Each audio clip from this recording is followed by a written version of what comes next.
저는 마음속에서 성경책 한 권 가지고 3박 4일 동안 여러분들에게 거듭남의 신비를 선포하고자 하는데, 신비라는 말은 저 밑에도 나와 있지만 미스테리라고 해요. 미스테리. 무슨 말이냐? 불가사의하다는 뜻이에요. 신비라는 말은 낱말 뜻이 신에 속한 영역에서 일어난 일이라고 하는 거예요. 우리가 아무리 노력해도 이 거듭남을 풀 수가 없어요. 그런데 하나님이 주신 이 말씀을 가지고 3박 4일 동안 이 신비를 선포하고 알려드리겠습니다. 여러분 가운데서 이 기독교의 기본 진리가 반드시 거듭나지 아니하면 안 된다는 것을 성경을 통해서 여러분이 눈을 뜨기 원합니다. 제가 오늘 요한복음 3장 1절에서부터 13절까지 읽을 때에 이 말씀의 본문에서 거듭남의 신비가 나와 있습니다. 여러분들이 마음속으로 기도하면서 이 말씀에 눈을 뜰 수 있기를 원합니다. 하나님 말씀 요한복음 3장 1절입니다. 바리새인들 중에 니고데모라 하는 사람이 있었는데 그는 유대인들의 치리자더라. 바로 그가 밤에 예수님께 나와 그분께 이르되 라삐여, 우리가 당신은 하나님으로부터 오신 선생인 줄 아나이다. 하나님께서 함께하지 아니하시면 당신이 행하시는 이 기적들을 아무도 할 수 없나이다 하며 예수님께서 그에게 응답하여 이르시되 진실로 진실로 내가 네게 이르노니 사람이 다시 태어나지 아니하면 하나님의 왕국을 볼 수 없느니라 하시니라. 니고데모가 그분께 이르되 사람이 늙으면 어떻게 태어날 수 있나이까? 그가 자기 어머니 태에 두 번째 들어갔다가 태어날 수 있나이까? 하매 예수님께서 대답하시되 진실로 진실로 내가 네게 이르노니 사람이 물에서 나고 성령에게서 나지 아니하면 하나님의 왕국에 들어갈 수 없느니라. 육에서 난 것은 육이요 성령에게서 난 것은 영이니 내가 네게 이르기를 너희가 반드시 다시 태어나야 하리라 한 것에 놀라지 말라. 바람이 마음대로 불매 네가 그것의 소리는 들어도 그것이 어디서 와서 어디로 가는지 알지 못하나니 성령에게서 난 사람도 다 이러하니라 하시니라. 니고데모가 그분께 응답하여 이르되 어찌 이런 것들이 있을 수 있나이까 하며 예수님께서 그에게 대답하여 이르시되 너는 이스라엘의 선생이면서 이런 것들을 알지 못하느냐? 진실로 진실로 내가 네게 이르노니 우리는 우리가 아는 것을 말하고 우리가 본 것을 증거하노라. 그러나 너희가 우리의 증언을 받아들이지 아니하는도다. 내가 땅의 것들을 너희에게 말하여도 너희가 믿지 아니하거든 내가 하늘의 것들을 너희에게 말하면 어떻게 너희가 믿겠느냐? 하늘로부터 내려온 자 곧 하늘에 있는 사람의 아들 외에는 아무도 하늘에 올라가지 아니하였느니라. 13절 말씀까지 말씀을 읽었습니다. 함께 기도드리겠습니다. 은혜와 사랑이 풍성하신 하나님, 우리가 여기 장소를 빌려서 3박 4일 동안 수양회를 열게 되었습니다. 전국의 여러 군데군데에서 이 더운 날씨에 함께 모여서 말씀을 사모하고 이 말씀을 듣기 위해서 귀 기울이고 앉아 계시는 사랑하는 여러 형제 자매님들에게 주님께서 성령의 도우심으로 이 말씀이 사람의 말로 들리지 아니하고 하나님의 음성으로 들림으로써 그들의 마음의 눈이 열리고 그들의 마음의 귀가 열리고 이 진리의 눈이 열려서 하나님 아버지께서 나타내시고자 하시는 거듭남의 신비를 모든 분들에게 열어주시옵소서. 이 시간 말씀을 전파할 때 제게 개인적으로 맡기지 마시고 주님 성령께서 친히 주장하심으로써 말씀을 선포하는 저나 말씀을 듣는 모든 분들에게 성령님의 도우심으로써 이 말씀의 진리를 바로 발견하고 이 말씀을 통해서 믿음을 소유할 수 있고 주님 주신 믿음 안에서 그의 남은 생애가 참으로 하나님께 기쁨을 드리고 영광을 돌리고 하나님이 참으로 만족히 여기시는 그러한 사람들로 만들어 주시옵소서. 우리 주 예수 그리스도의 이름으로 기도드렸습니다. 아멘. 혹시 여러분들은 이 성경을 가까이 하시면서 읽어보신 분이 계시지만 성경을 전혀 읽어보지 않은 분도 계실 것입니다. 그러나 저는 이 성경을 아주 어린 시절에서부터 이 성경을 보고 감동받은 사람들의 얘기를 읽다가 특별히 15살 때 에이브라함 링컨 전기를 읽었습니다. 그가 학교는 별로 못 다녔는데 어머니가 물려준 성경책을 가까이 하면서 성경에서 얻은 지혜를 가지고 그리고 독학을 해서 고시를 패스하고 국회의원이 되고 나중에는 대통령이 되고 그리고 제가 미국 가서 가장 훌륭한 대통령이 누구냐고 미국 사람에게 물어보면 대부분 다 에이브라함 링컨입니다. 그 링컨이 노예를 해방했고 노예를 해방했다는 말은 그 시대에서 굉장히 어려운 사건입니다. 오죽하면 미국 내에서 남북전쟁이 일어났겠습니까? 남쪽의 부자들이 노예를 절대로 풀어주지 못하겠다 그러니까요. 노예를 풀어주기 위해서 북쪽에 있는 소위 말하는 링컨을 따르는 사람과 남쪽에 돈 많은 부자들과 싸움이 벌어져가지고 결국은 링컨이 승리를 거두고 그 다음 노예 제도를 폐지해버렸습니다. 근데 여러분들 혹시 성경을 보면요. 빌레몬서라는 성경 속에 1장밖에 없는 성경인데 거기에 노예를 해방시킨 사도 바울의 간증이 들어있어요. 사도 바울이 로마의 감옥에 있었습니다.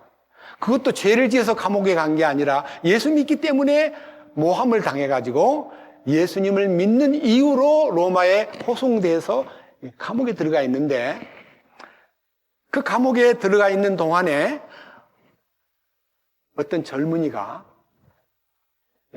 노예인데 그의 노예가 주인집에서 빌레몬이라는 주인집에서 도둑질을 해가지고 도망을 나와서 로마로 피신해 숨어 있다가 감옥에 있는 사도 바울과 만나서 거기서 그가 예수님을 발견하고 구원을 받게 된 겁니다. 그 얘기를 들어보니까 골로새 지방의 그 바울이 참 친근하게 느끼는 잘하는 빌레몬이라는 친구의 노예라는 것을 알게 되었습니다. 그 순간 너가 그 집에서 어떤 일을 했니? 하니까 저는 그 집에 노예로 있다가요. 제가 사고를 치고 도망을 나왔습니다. 저 어떻게 하면 좋아요? 많은 돈을 훔치고 저는 그 집에 피해를 입혔는데 그래. 빌레몬서를 이제 편지를 쓴 빌레몬에게 보내는 편지. 그것은요, 사도 바울의 사신이 아니고 성령의 감동을 입어가지고 그 편지를 쓸 수 있도록 하나님이 말씀을 열어주셨기 때문에 그 편지가 비록 짧은 편지지만 이런 편지입니다. 사랑하는 빌레몬, 이 편지를 들고 가는 자네의 종이었던 오네시모를 내가 로마 감옥에서 만나서 구원을 받게 했네. 내가 보니까 너무 충실하고 내가 데리고 있고 싶었지만 자네의 허락을 받고 자네로부터 이제 내가 동의를 얻어서 내가 데리고 있고 싶은데 우선 그가 자네한테 커다란 손해를 입히고 도망 나왔다는데 그 손해를 내가 보상할게. 그를 용서해 주게나. 전에는 노예로 되어 있는데 이제는 그를 사랑하는 형제로 대해주기 바라네. 이렇게 말하면서 그 편지를 들고 써서 보낸 편지를 특별한 방법으로 보낸 게 아니라 그 오네시모라는 노예를 가지고 편지 가지고 그 집에 가서 편지 갖다 주고 용서를 빌어. 그래서 빌레몬에게 찾아가서 그 편지를 또 열어놨더니요. 그 빌레몬이라는 친구가요, 그 노예를 형제로 맞이하면서 그에게 빚지고 손에 끼친 모든 것을 다 용서해 줬어요. 왜? 하나님에게 용서를 받았는데 내가 무슨 용서를 못하겠나 해서 그 오네시모를 품었다고 하는 얘기가 빌레몬서입니다. 서기 1세기의 노예를 해방시킨 거예요. 놀라운 사실이에요.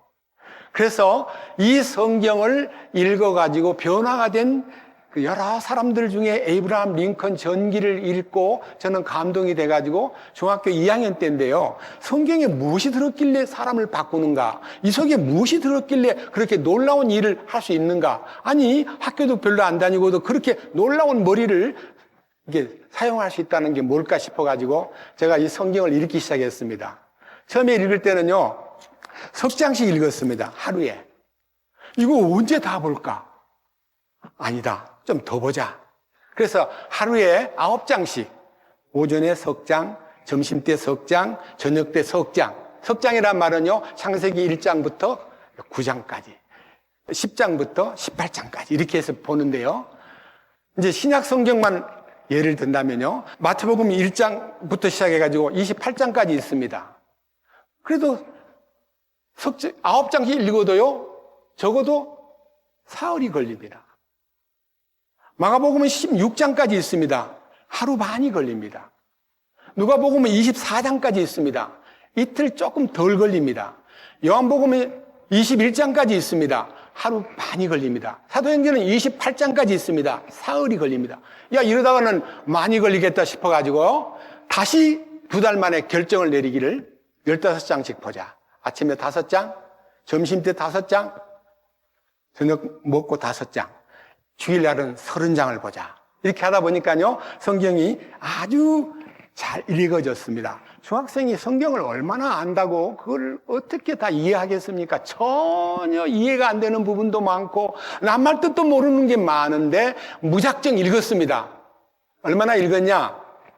8년 동안 쉬지 않고 일기장에다가 계속 몇 장부터 몇 장까지 읽었다고 써놓고 23살 됐을 때에 일기장을 다 꺼내가지고 내가 몇 번쯤 봤냐 하고 열어보니까요, 신약은 50번, 구약은 30번을 봤습니다.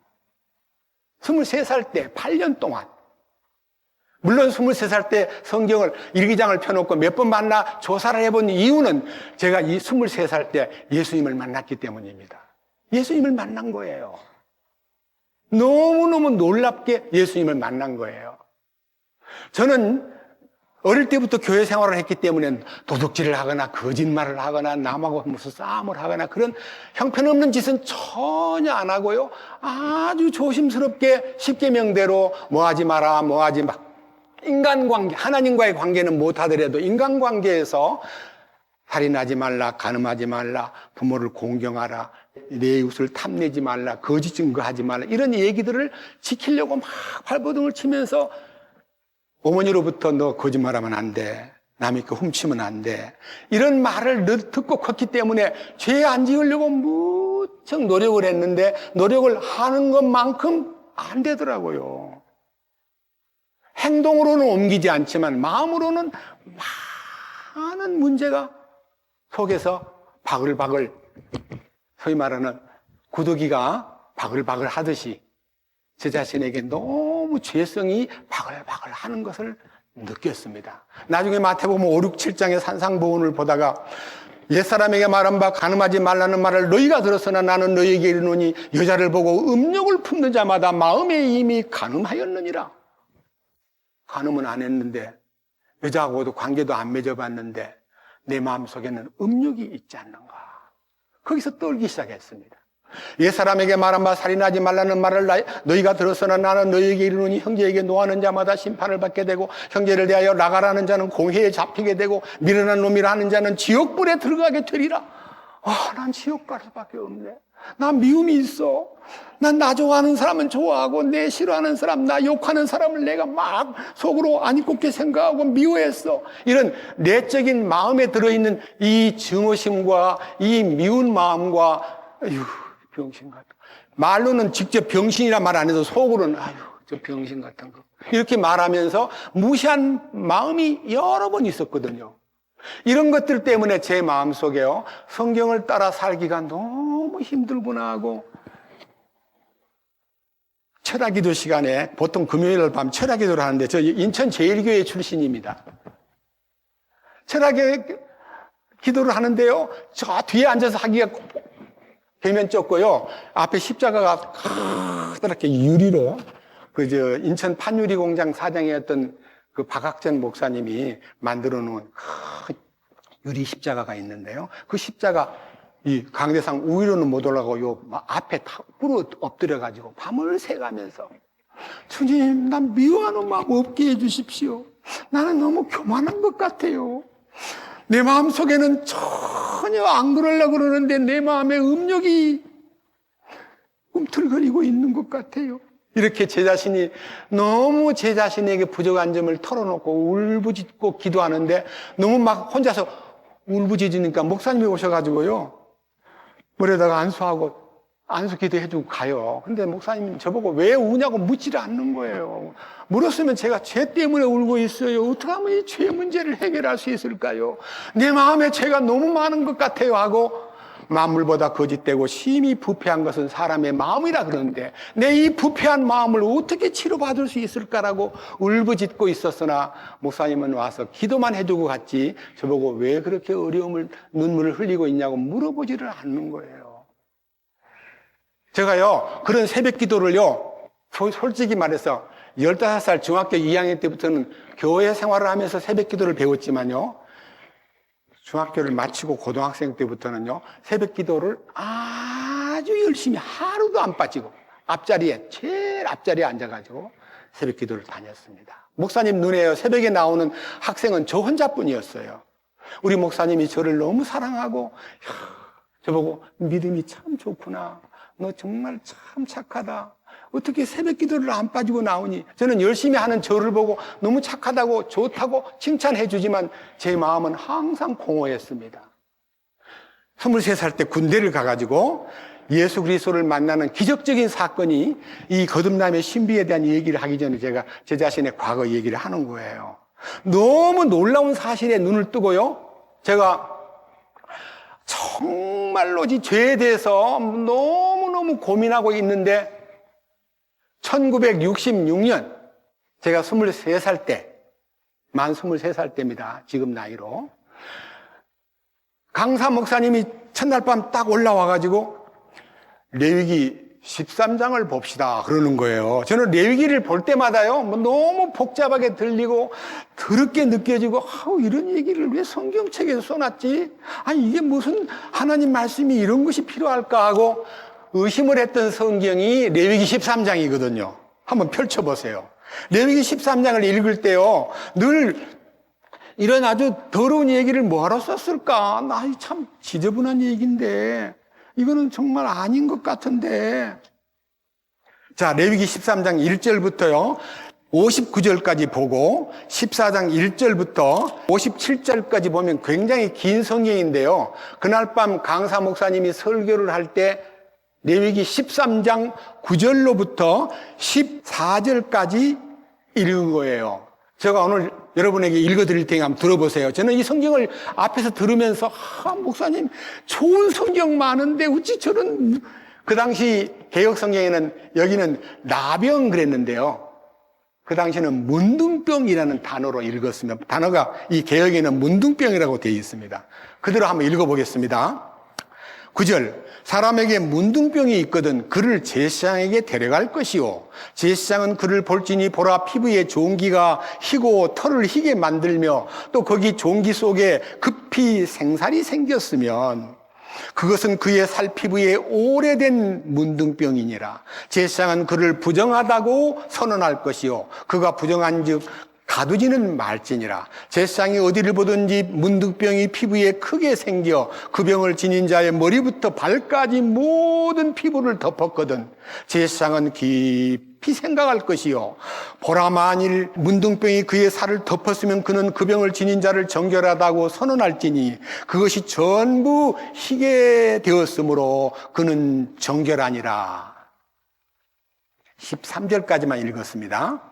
자, 문둥병 환자가 제사장한테 가서 진단을 받는다는 것 자체가 저는 마음에서 꺼림칙했습니다. 아니, 의사한테 가서 진단을 받아야지 무슨 제사장한테 가서 자기 문둥병 몸을 보여줄까? 근데 보여주는데 몸에 군데군데 병이 발해가지고 거기에 푹 터져서 생살이 생기고 진물이 나면 부정한 문둥이라고 진단을 내리고, 여기 뒤에, 자, 이거 보세요. 12절 자세히 보세요. 제사장이 어디를 보든지 문둥병이 피부에 크게 생겨 그 병을 지닌 자의 머리부터 발까지 모든 피부를 덮었으면 제사장은 깊이 생각할 것이요, 보라, 만일 그 문둥병이 그의 온 살을 덮었으면 그는 그 병을 지닌 자를 정결하다고 선언할지니라. 이럴 수가 있나. 아니, 군데군데 병색이 발해가지고 문둥병이 문드러져서 고름이 나오고 터졌으면 부정하다 그러고, 머리끝부터 발끝까지 다 퍼져가지고 온몸이 문둥이가 된 사람을 보고는 정결하다고. 이게 말이 맞아야 틀려요. 아니, 의학적으로 봐도 아무리 봐도 이거 성경이 잘못된 것 같아가지고, 제가 이 성경을요, 너무 지루하고 힘들 때는 이거는 그냥 넘기자, 이건 별로 뭐 도움도 안 되는데, 이렇게 하려고 마음먹었다가 제 뒤에서요, 다 끝까지 봐, 놓치지 말고 다 봐. 그래서요, 레위기를요, 인내심을 갖고요, 구약성경 30번을 읽을 때 한 번도 안 빠지고 읽었습니다. 그런데 그날 밤 그 강사님이 그 성경 본문을 읽을 때 저는요, 저 강사님 정말 이상한 강사님이다. 무슨 문둥병 얘기를 첫날 밤부터 하려고 그러나 하고 고개를 이상하게 탁 떨구고, 그 강사님을 앞자리에 앉으면요, 고개를 이렇게 들고 봐야 돼요. 앞자리에 앉으면 강사님이요, 제가 어릴 때부터 이 얘기 들었는데요, 목사님의 침이 뛰어가는 자리가 금자리래요. 그래서 앞에 앉으라는 거예요. 그래서 저는 앞에 앉아서 새벽 기도도 하고 말씀도 듣고, 지금도 특별한 강의가 있으면 앞자리에 탁 앉습니다. 그런데 그 목사님이요, 설교를 탁 시작하면서, 여러분, 제가 오늘 문둥병 얘기하려고 여기 나온 거 아닙니다. 여러분, 이 성경에 나타나 있는 이 내용을요, 자세히 들어보세요. 결론부터 얘기합니다. 그분이요, 저 멀리 손을 이렇게 드는 게 아니고, 당신이 문둥입니다. 너가 문둥이야.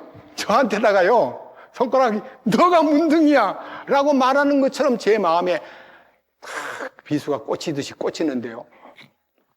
내가 문둥이라고요?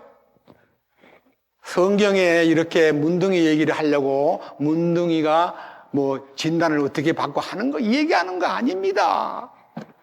하나님이 보실 때 우리 인간은 이 문둥병을 천형의 병이라고 해요. 천형. 하늘이 내린 병이라 그래가지고 저주받은 병이라 그래요.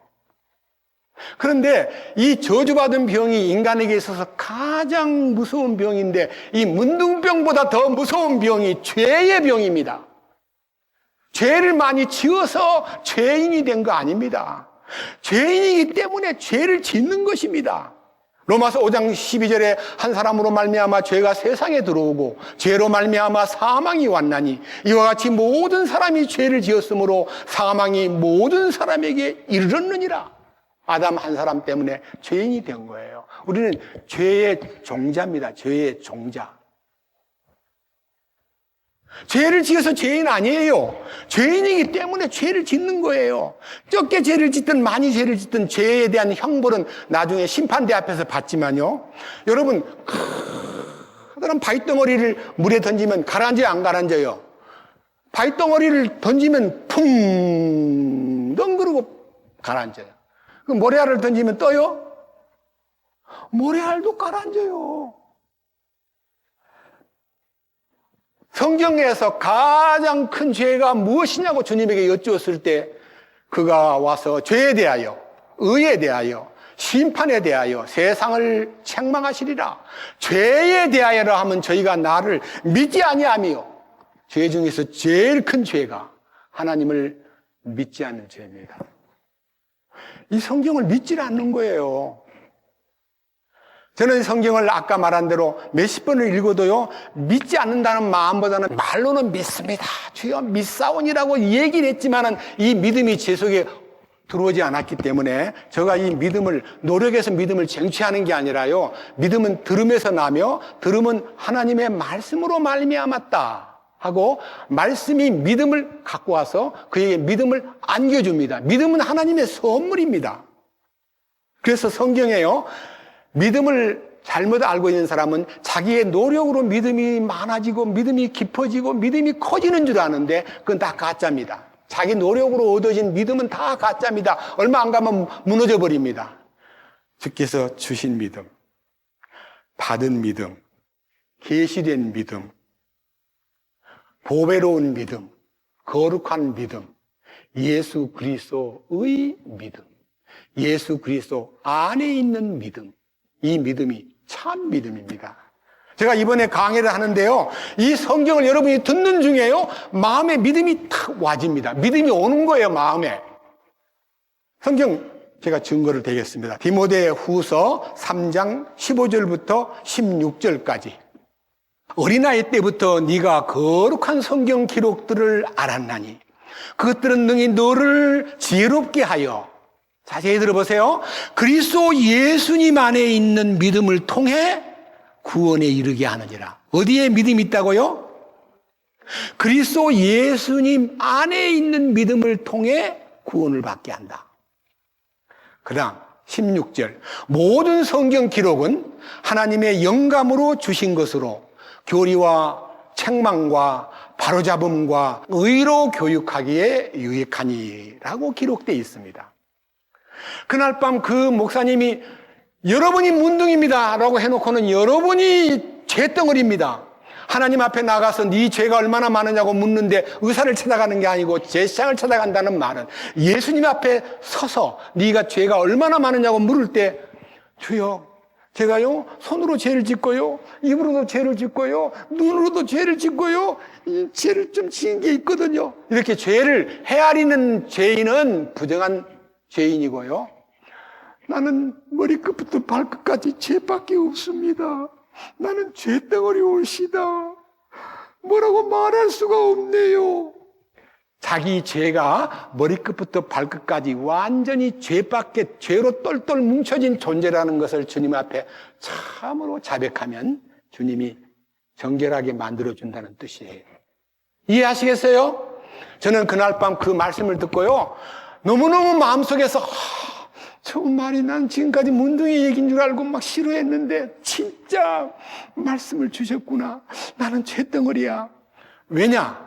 제가 그 설교를 듣기 전 한 10번 정도요, 기도원에 갔을 때, 부흥 집회 갔을 때 회개하라, 눈물로 회개하라, 회개하라, 자복하라 할 때요, 저는 제 자신의 과거를 전부 더듬어가지고 죄증, 옛날 얘기를 자꾸 저 이런 죄도 짓고 저런 죄도 짓고요, 누구하고도 싸우고요, 누구를 미워하고도요, 그리고요 제가 누구 것을 마음속으로 탐내기도 하고 정말 많은 죄를 지었네요. 한 가지 부탁했습니다. 기억나지 않아서 말씀 못 드린 것도 있습니다. 주님 용서해 주시기를 빕니다 하고 이 제 과거를 토하는 기도를 10번 이상 했는데 그날 밤 처음으로, 그날 밤 저녁 7시에 시작해가지고요 9시쯤 끝났는데 그 설교 속에서 내가 죄덩어리구나 하는 것이 제 마음에서 발견되면서 설교가 딱 끝나고 목사님은 가버리는 거예요. 전 잠이 안 오는 거예요. 어떻게 하면 좋지? 나야 죄덩어리야. 나는 머리끝부터 발끝까지 죄밖에 없는 존재야. 만물보다 거짓되고 힘이 부패한 것은 내 마음이야 하면서 어쩔 바를 모르는데 그 마음을 안고요, 잠이 안 오니까 이 얘기를 막 군데군데서 하는데, 그때 참석한 그 처음 그 펠로십에는요 60명 정도 참석했어요. 근데 군데군데 한 대여섯 명씩 둘러 앉아가지고 성경 얘기를 하는데요, 제가 몇 군데 이렇게 보다가 제일 마음에서 진지하게 느껴지는 어떤 분의 얘기를 듣는다고 그 사람 곁에 앉아가지고 성경을 듣는데요, 여러 얘기를 하는데 자정이 가까웠을 때 친히 나무에 달려 그 몸으로 우리 죄를 담당하셨으니 이는 우리로 하여금 죄에 대하여 죽고 의에 대하여 살게 하려 하심이라. 저가 채찍에 맞음으로 너희가 나음을 입었나니 너희가 전에는 양과 같이 길을 잃었더니 너희 영혼의 목자와 감독 되신 이에게 돌아왔느니라. 베드로전서 2장 24절, 25절을 그가 읽어줄 때에 저는 내 모든 죄를 예수님이 십자가를 통해서 다 해결해 놓으셨구나 하는 이 깜짝 놀랄 신비가 제게 계시됨으로써 저는 그날 밤 너무너무 좋아서 딴 사람들은 다 방에 들어가 잔다 그러는데 저는 계곡에 내려가 가지고 아침 해가 뜰 때까지 내 영혼이 은총 입어 중한 죄짐 벗고 보니 슬픔 많은 이 세상도 천국으로 화하도다. 이 찬송가하고요. 내 죄 사함 받고서 예수를 안 뒤 나의 모든 것이 변했네. 지금 내가 밟는 길 천국 길이요 주의 피로 내 죄를 씻었네. 날이 질 때까지요. 찬송가를 크게 불리면요, 딴 사람들한테 방해될까봐 목소리를 좀 낮춰가지고 눈물을 뿌리면서 저는 새 아침을 맞이한 거예요. 제 생애의 터닝 포인트였습니다. 그 후부터 세월이 지금 66년도니까요, 2년만 되면요, 50년, 60년이 다 돼갑니다. 너무너무 놀라운 사건을 저는 경험했습니다. 그런데 오늘 제가 여러분들에게 제가 이 맛본 주님과의 만남, 주님과의 경험, 속죄의 축복, 그 중에서 거듭남의 신비를 여러분 앞에 설교하려고 그러는데 오늘 본문 내용을 보면요, 너무너무 놀라운 얘기가 여기에 나타나 있습니다.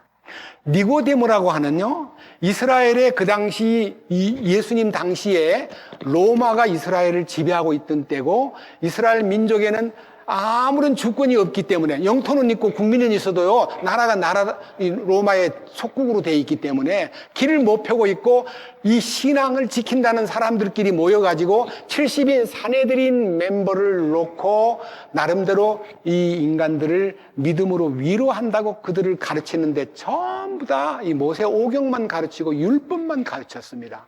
그 중에 니고데모도 사내들인 멤버 중에 하나, 의회 의원, 유대인들 단체의 의회 의원이지 정치적인 능력이 없고 종교회의의 의원으로서 신실하게 이 역사책에 보면요, 상당히 호상하고 그들에게 존경받고 능력이 있다고 인정받은 니고데모라는 사람이 예수님을 대낮에 찾아가지 않고 밤중에 찾아와가지고 선생님이 하시는 일을 보니까 너무 놀랍습니다.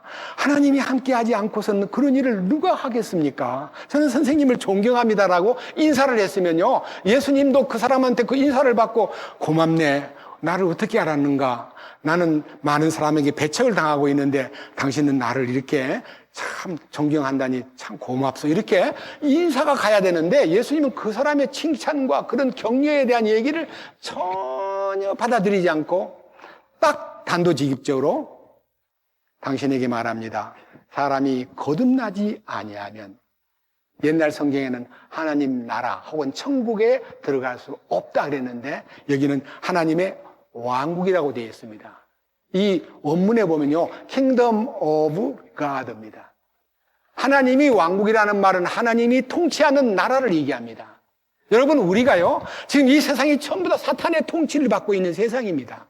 마귀에게 다 붙잡혀가지고 조종당하고 유린당하는 세상이 지금 이 부패한 세상입니다. 여기에서 나와가지고 주님 안으로 들어와서 주님의 통치를 받는 것이 거듭나는 거예요. 마귀의 통치를 받고 있으면서 그 속에 있으면서 막 몸부림을 치고 막 울부짖고 그거는요, 아직 해결된 게 아니에요. 거듭나게 되면 그리스도의 통치 안으로 들어와가지고 그분의 통치를 받게 되고 그분의 통치 안에 살면요, 너무나 놀랍고도 행복한, 너무나도 놀랍고도 진실한 삶이 시작되는 겁니다. 저는 그 은혜를 받은 사람이기 때문에 여러분들에게 이 거듭남의 축복을요, 성경적으로 설명하겠습니다. 다시 보세요. 3절. 예수님께서 그에게 응답하여 이르시되 진실로 진실로 내가 네게 이르노니 사람이 다시 태어나지 아니하면 하나님의 왕국을 볼 수 없느니라. 여기에 다시 태어나지 아니하면 born again이라고 되어 있잖아요. 그걸 원문에, 헬라어 원문에는요, from above, 하늘로부터라는 뜻이에요. 하늘로부터 태어나지 아니하면, 하늘로부터 태어난다는 말은 여기에 대단히 중요한 얘기가 6절, 7절을 봅니다. 육에서 난 것은 육이요 하는 말은요, 부모로부터 혈통을 타고 낳은 것은 육이요, 성령에게서 난 것은 영이니, 성령에게서 난 것이 뭐예요? 밑에 보세요. 네가 네게 이르기를 너희가 반드시 하늘로부터 태어나야 하리라, 다시 태어나야 하리라 한 것에 놀라지 말라. 이거는 놀랄 일이 아니다. 하늘로부터 태어나야만 하나님의 생명, 하나님의 DNA가 전달돼 가지고 이 부모로부터 물려받은 속성, 본성, 죄성이요, 완전히 탁 지워져 버리고 새 사람이 되는 겁니다.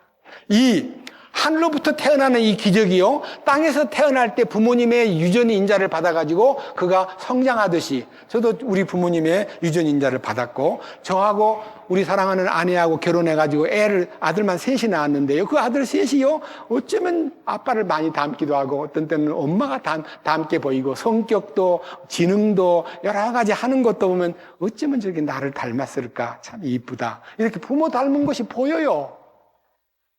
우리가요, 하나님께로 나오면 하나님 닮아가는 거예요.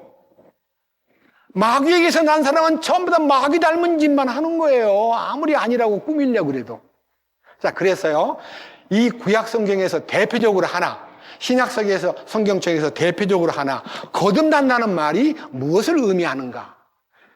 육으로 난 것은 육이요, 성령으로 난 것은 이 영이니 내가 네게 거듭나야 한다는 말을 이상하게 생각하지 말라 하는 예수님의 가르침 속에는 비밀이 들어있어요. 이 비밀을 에스겔 36장에서 풀어드리겠습니다. 25절과 26절. 그때 내가 정결한 물을 너희에게 뿌려 너희를 정결하게 하되 너희의 모든 더러움과 너희의 모든 우상으로부터 너희를 정결하게 하리라. 우리 인간들은요, 더러움 속에 팍 붙잡혀 있고요, 우상, 하나님보다 더 좋아하는 세상이 내 마음에 커다랗게 탁 나를 붙잡고 있습니다. 그 우상 중에는 돈도 우상이 될 수 있고요, 자식도 우상이 될 수 있고, 남편, 아내, 명예, 권세, 쾌락, 여러 가지를 추구하는 마음이 우상을 섬기는 거예요. 하나님보다 더 좋아하는 것은 다 우상이에요. 하나님만 좋아하는 마음이 생겨야 거듭난 사람이에요. 그래서요, 여기 두 가지. 너를 모든 더러움에서, 그리고 모든 우상으로부터 너를 정결하게 한다는 말은 속죄받는 거예요. 속죄. 죄를 씻는 거예요. 죄 씻는 게 굉장히 중요한 1차, 소위 말하는 덕목이에요. 예수 믿는 1차 덕목. 너 죄사함 받았느냐? 용서받은 적 있느냐? 죄가 해결되었느냐? 이것이요, 대단히 큰 1차 기본이에요. 기본. 집을 짓는데 건물로 말하면 기초공사예요. 죄사함 받은 것이요, 기초공사예요. 그 다음 두 번째. 자, 36장 26절. 또가 들어가잖아요. 또 내가 무엇을 너희에게 준다고요? 새 마음이 뭐예요? 마음이 바뀌는 거예요. 새 마음 반대는 옛 마음이잖아요. 옛 마음. 내 옛 마음, 아담으로부터 타고난 본성, 부모로부터 타고난 본성, 죄악된 본성이 사라져버리고 새 마음이 와요. 새 마음이. 주 예수 내 마음에 들어와 계신 후 변하여 새 사람 되고. 새 사람이, 보세요. 변하여 새 사람 되는 거 한번 보세요. 또 내가 새 마음을 너희에게 주되 새 영을 너희 속에 두어 너희 살에서 돌 같은 마음을 제거하고 너희에게 살로 된 마음을 주리라. 여기에요, 표현이 그대로 했기 때문에 이 흠정력은요, 돌 같은 마음, 그 다음에 살로 된 마음이라는 말인데, 원래는요, 돌 같은 강팍한 마음에서 부드러운 마음으로 변화를 시켜준다는 뜻이에요. 아주 교만하고 까칠까칠하고 아주 깍쟁이 같은 마음이요, 성령이 오셔가지고 마음을 탁 바꿔주시면요, 부드러운 마음, 온유한 마음, 겸손하고 아주 배려가 깊고 남을 불쌍히 여기는 마음으로 바뀌는 거예요. 마음이 바뀌는 것이 거듭나는 거예요. 그 다음 요 얘기를요 뒷받침해주는 신약성경을 보겠습니다. 에베소서 4장 17절부터 봅니다. 자세하게 들어보세요. 그러므로 내가 이것을 말하며 주 안에서 증언하노니 이제부터 너희는 다른 이방인들이 그들의 헛된 생각 속에서 걷는 것 같이 걷지 말라. 그들은 지각이 어두워졌으며 그들 속에는 무지함과 그들의 마음이 눈먼 것으로 인해 하나님의 생명에서 떨어져 있도다. 그들이 감각을 지나쳐 자신을 색욕에 내주고 탐욕을 내어 모든 부정한 것을 행하였으되, 지금 읽은 이 얘기는요, 옛사람의 성품, 타고난 본성을 지닌 사람은 어쩔 수 없이 무지하고 지각이 어둡고 마음이 눈이 멀어 있고 하나님의 생명에서 떨어져 있고 그리고 헛된 생각 속에서 자기의 인생을 경영하고 있다는 거예요. 그러나 그 다음 보세요. 그러나 20절 너희는 그리스도를 그렇게 배우지 아니하였느니라. 진리가 예수님 안에 있는 것 같이 너희가 그분의 말씀을 듣고 그분에게서 가르침을 받았을진데, 이전 행실에 관하여는 너희가 속이는 것으로 가득한 욕심을 따라 부패한 옛사람을 벗어버릴 것을 가르침을 받았으니 너희의 생각의 영 속에서 새롭게 되어 또 너희가 하나님을 따라 의와 참된 거룩함으로 창조된 새 사람을 입을 것을 가르침을 받았으니. 여러분, 새 사람 되는 거는 창조함을 받는 거예요. 창조. 이거 거룩한 창조라 그랬잖아요. 거룩함으로 창조된 새 사람, 거룩함으로 창조된 새 사람, 하나님의 새 인격이 그를 지배하고 옛 성품, 더러운 성품, 무지한 성품, 어둠에 속한 모든 것을 다 걷어내버리고 새 마음을 주신 거예요. 여러분, 새 마음이 생겨야 거듭난 사람이에요. 그래서 예수를 믿기는 믿는데 마음이 안 바뀌어. 욕심이 안 떨어져 나가. 마음에 있는 여러 가지 내 마음을 복잡하게 만드는 많은 인간성이 그대로 내 안에 내재하고 있는 것을 느낄 때에 너무 괴로움을 느낄 수밖에 없어요. 이거는 거듭나지 못했기 때문에 일어난 거예요. 내가 결심한다고 마음 바뀌는 거 아니에요. 여러분, 어떤 사람들은 가르칠 때 마음을 비우시오, 마음을 비우시오, 내려놓으시오. 맞아요, 맞는 말이에요. 근데 내가 내 힘으로 어떻게 나를 비워요? 어떻게 내 마음을 내려놓아요? 절대로 불가능해요. 성령께서요, 강력한 능력으로 내 안에 나타나서 내 마음을 소지해버리고 그것을 일컬어가지고 성령이 어떻게 역사하는가를요, 여기 계신 여러분에게 보여드리겠습니다. 요한복음 3장, 다시 본문으로 돌아갑니다. 어떻게 역사하느냐? 3장 6절부터 봅니다. 요한복음 3장 본문 6절, 육에서 난 것은 육이요. 여러분이 나고 싶어서 났어요? 부모님이 나를 낳아주신 거야. 나는 내 힘으로는. 여러분, 만삭된 엄마가야, 야, 네가 힘쓰고 좀 나와봐라. 나는 너무 힘든다. 네가 힘써서 나와라. 여러분 중에 한 사람에도 어머니 자궁 안에서 자기가 노력해서 나왔어요? 여러분을 내보낼 때 누가 노력해요?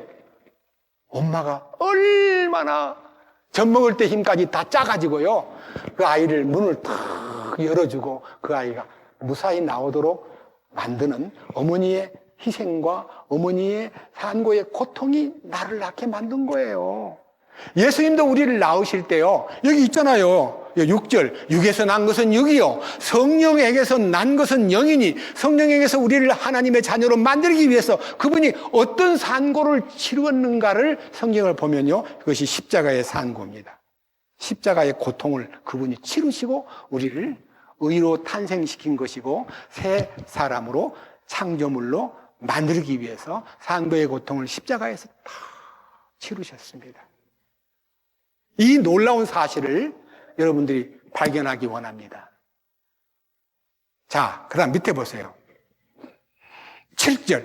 내가 네게 이르기를 너희가 반드시 다시 태어나야 하리라. 다시 태어나야 하리라는 말은요, 아까 원문에 보면요, 위로부터 나야 하리라. 위로부터, from above. 위로부터 나야 하리라. 위로부터. 그 다음 보세요. 8절. 바람이 마음대로 불매.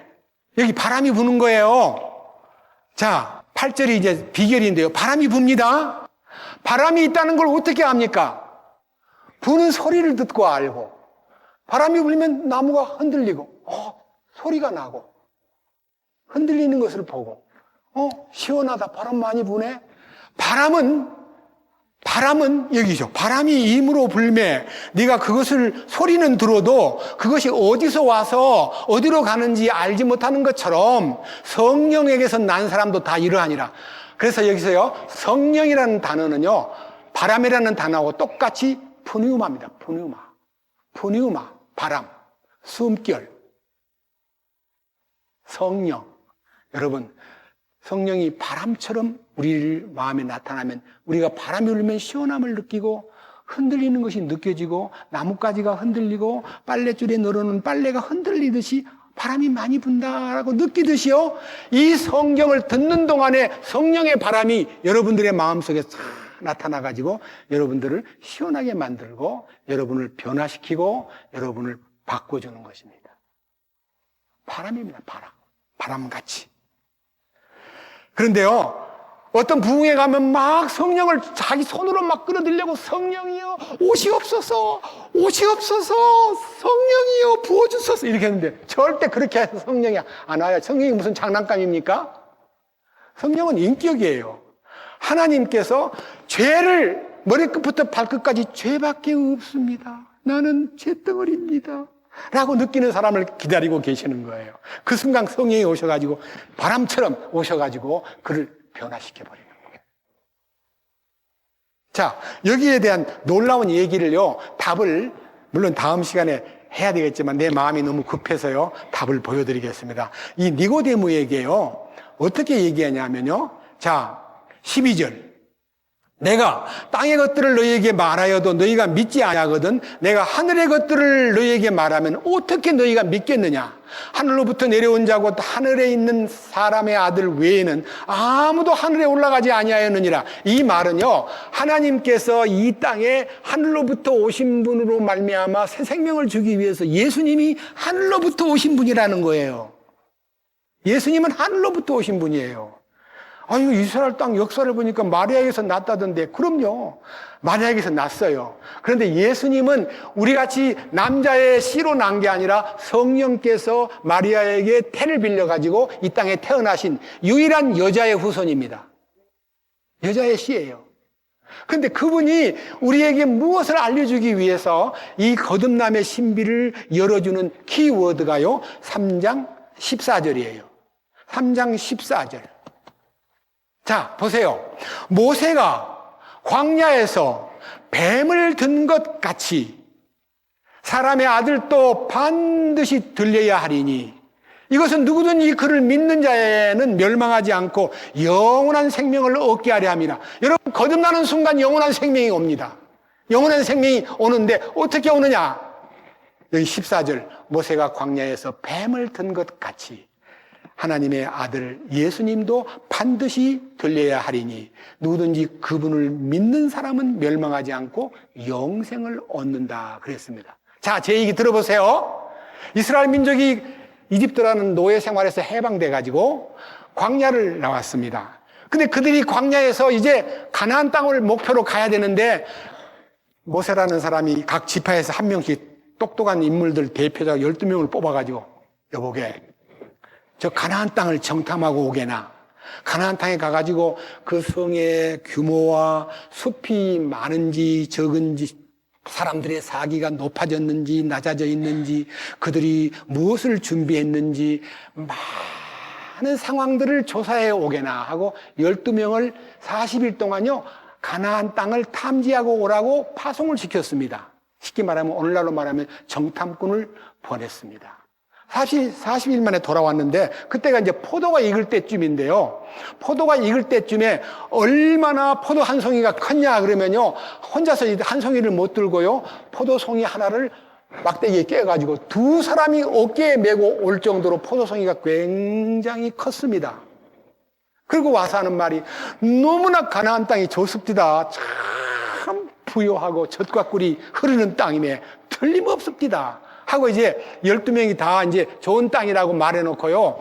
그 대신요, 선생님, 모세 선생님, 가서 보니까요, 우리는요, 거기 가가지고 절대로 정복 못합니다. 그들이 얼마나 키가 크고 아낙 후손들이라 막 2m가 넘고 2m 50짜리도 보이고 우리는 그 사람들에 비해서 메뚜기 같은 존재였고 그들하고 싸움할 우리는 애굽에서 노예 생활하던 사람인데 전쟁에 능한 사람도 아닌데 어떻게 그걸 이깁니까? 못 올라갑니다. 우리 거기 가면 다 망합니다. 우리가 망해서 죽는 거는 아무 소용없지만 문제가 없지만 우리 애들이 너무 불쌍해요. 뭐 애들 그냥 평생을 우리 집 따라오다가 고생만 했는데 못 가요, 못 가. 10명이 못 간다고 막 울부짖으니까요. 그 보고를 듣는 군중들이 전부 다 눈물바다가 되어버렸어요. 그 순간에 아닙니다. 여호수아와 갈렙이라는 두 젊은이가 아닙니다. 하나님이 우리 편이고 하나님이 우리를 도와주십니다. 하나님이 우리를 인도해 주시면 우리는 이길 수 있습니다. 갑시다. 하는 순간에 백성들이 막 돌을 들어가지고 이 두 사람을 때려 죽이려고 탁 돌을 던지려는 순간 하나님이 돌을 탁 잡으시면서요. 너희들이 나를 믿지 않고 내가 너희들을 이집트에서 인도할 때 내 손으로 인도하지 않았느냐? 광야에 나왔을 때 너희가 농사를 지었느냐? 쌀을 수입했느냐? 내가 너희들에게 먹을 것을 주고 만나를 주고 목마를 땐 반석을 쪼개서 물을 주고 하늘에서는 놀랍도록 낮에는 구름 기둥으로 너희 더위를 식혀주었고 밤에는 불 기둥으로 너희에게 따뜻하게 돌봐주신 하나님의 손길을 보고도 나를 믿지 않는다니 하고 이 백성들을 울부짖게 만들고 애굽으로 돌아가자고 막 선동을 시킨 10명을 하나님이 즉결 처분을 시키고 여호수아와 갈렙 외에는 아무도 가나안 땅에 못 간다.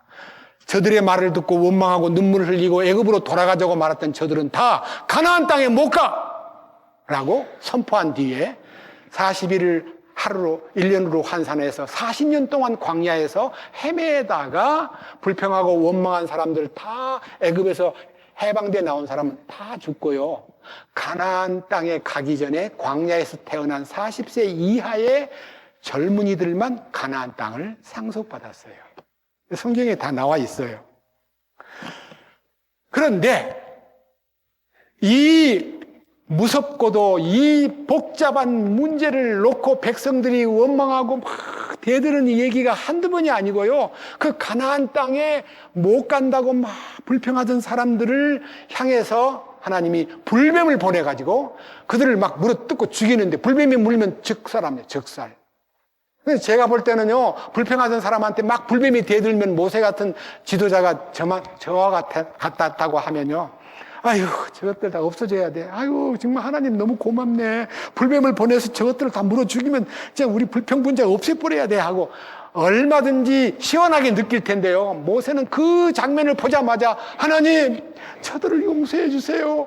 하나님, 저들을 용서해 주셔야 됩니다. 하고 가나안 땅에 가지 못하고 불평불만을 품었던 사람이 불뱀에 물렸을 때에 용서를 구하고 살 길을 간구했을 때 모세야 내가 네 기도를 들어주마. 그들을 위해서 장대 위에 높은 장대 위에 노수로 뱀을 만들어 가지고 달아라. 노뱀을 달아놓고 불뱀에 물린 사람마다 그 노뱀을 쳐다본 즉 산다고 말해주라. 여러분 불뱀에 물린 사람들이요 노뱀을 쳐다보시오. 그래서요 불뱀에 물리면요 다리를 물렸다 그러면 이 뱀 독이 심장에 닿으면 죽어버려요. 그러니까 뱀에 물리면 즉시 어떻게 해야 돼요? 중요한 부분을요 묶어가지고 심장 위로 피가 올라가지 못하도록 탁 차단해놓고 치료를 시도해야 돼요. 근데 이렇게 다리를 붙잡고 이제 빨리 와서 좀 만져줘. 나 죽어가요. 빨리 잡아. 빨리 하고 잡으라 그러는데 갑자기 바깥에서 장대 위에 노뱀을 쳐다보시오. 그러니까요 불뱀에 물린 사람이 손을 탁 놓고 기어가가지고요 죽을 줄 곧 있으면 죽을 것 같은데도 기어나가서 노뱀을 쳐다보는 순간에 뱀독이 싹 사라져 버린 거예요. 여러분, 장대 위에 달린 노뱀이 무엇을 의미합니까? 십자가의 그리스도를 의미하는 거예요. 여러분, 어떤 사탄에게 물려서 죽을 수밖에 없는 죄덩어리라도요, 십자가만 바라보면 뱀의 독이 싹 사라지듯이 사탄에게 붙들렸던 운명이 그리스도의 은혜로 치료를 받는 거예요. 여기에 모세가 광야에서 뱀을 든 것 같이 사람의 아들도 들려야 하리니 이것은 누구든지 그를 믿는 자는 멸망하지 않고 영원한 생명을 얻게 하려 하심이라. 그 다음 16절, 요한복음 3장 16절, 하나님이 세상을 이처럼 사랑하사. 이처럼이라는 말은요, 모세가 광야에서 뱀을 든 것 같은 모양으로 십자가에 달리신 주님을 바라만 보면, 십자가를 바라만 보면, 쳐다만 보아도 뱀에게 물린 나의 죄악된 과거와 내 모든 본성을 치료해 주시고 영원한 생명을 주신다. 영원한 생명이 거듭나는 거예요. 여러분, 예수님을 쳐다만 봐도 돼요. 그런데 전제 조건이요, 뱀에게 물려서 난 죽어가는구나 하고 느끼듯이 나는 레위기 13장의 말씀처럼 나는 죄의 덩어리 머리끝부터 발끝까지 죄밖에 없구나라고 하는 것을 발견한 사람이 십자가를 보는 순간에 그 치유의 능력이 있는 거예요. 아무 느낌도 없이 십자가를 봐도 아무렇지 않네. 십자가를 쳐다봐도 아무 능력도 안 오네. 십자가 저 무슨 힘이야? 저건 왜 나한테 아무 능력이 안 나타나지? 여러분, 십자가를 쳐다봐도 맹숭맹숭한 사람은 자기 죄를 발견하지 못했기 때문에 맹숭맹숭한 거예요. 저는 23살 때 제일 앞자리에 앉아가지고 네가 문둥이야! 라고 하는 말을 듣고 제가요, 맞아. 나는 죄덩어리인데 난 그것도 모르고 맨날 지은 죄를 낱낱이 헤아려 가면서 무슨 항목별로 죄를 말했는데 나는 죄덩어리입니다. 나는 머리끝부터 발끝까지 죄밖에 없습니다. 나는 문둥병자보다 더 비참한 죄의 병자입니다 하고 주님 앞에 참으로 회개하는 양심이 싹 솟구쳤을 때 그날 밤 8시 조금 넘어서 이 죄덩어리인 자기를 보았는데 12시 되기 전에 몇 시간 안에요. 십자가에 예수님이 달려 돌아가실 때 내 모든 죄를 담당하시고 나로 하여금 죄에 대하여 죽고 의에 대하여 살게 하려 하심이라. 저가 채찍에 맞음으로 말미암아 너희가 고침을 받았나니 하는 이 고침받은 기적을 1966년 1월 25일 날 자정이 가까웠을 때에 저는 진리에 눈을 떴고 그 은혜를 가지고 지금 여러분 앞에 서 있는 겁니다. 놀라운 일 아니에요? 진짜 미스테리예요. 불가사의한 얘기예요. 저는 이 일로 인해서 우리 집이 너무너무 어렵고 가난한 집안이었습니다.